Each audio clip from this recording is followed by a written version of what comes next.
গ্রামে এক দরিদ্র রামু জুতো সাজের কাজ করত। সে দিনরাত পরিশ্রম করেও ঠিকঠাক খেতে পেত না। অন্যদিকে পাশের গ্রামের এক ছিল গোপালক, যে গরু চড়াতো এবং খুব সৎ ও পরিশ্রমী ছিল। একদিন রামু জুতো সাজ গ্রামে বসে জুতো ঠিক করছিল। তখন গোপালক তার পুরনো ছেঁড়া জুতো নিয়ে এলো। সে বলল, ভাই, এই জুতোগুলো ঠিক করে দিতে পারবে? জুতো সাজ হাসি মুখে জুতো ঠিক করে দিল এবং সামান্য মজুরি নিল।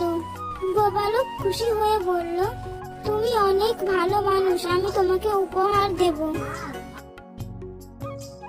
কিছুদিন পর গোপালকের পাল গরু থেকে দুধ বিক্রি করে সে সোনার মতন সুন্দর এক জগ তৈরি করালো।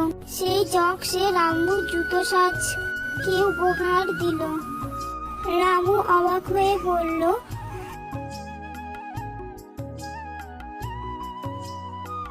এত দামি জুতো কেন দিলে? গোপাল উত্তর দিল, তুমি আমার পুরনো জুতো ঠিক করে দিয়েছিলে ভালোবাসা দিয়ে, তাই এই উপহার। কিন্তু সেই খবর গ্রামে ছড়িয়ে পড়ল।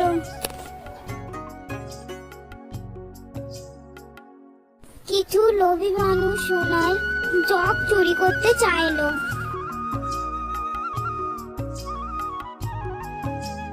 রামু জুতো সাজ সোনার জগটিকে লুকিয়ে রাখলো।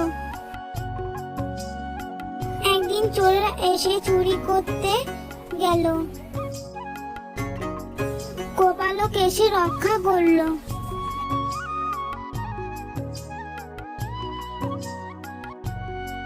শেষে গ্রামের লোকেরা বুঝলো বন্ধুত্ব আর পরিশ্রমের সততার জোরে মানুষের জীবন বদলে যায়।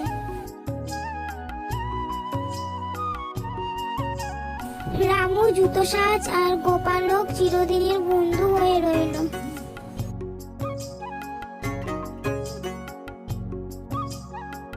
এই গল্প থেকে শিখলাম যে সততা আর ভালোবাসার বিনিময়ে মানুষ সোনার থেকেও মূল্যবান উপহার পায়।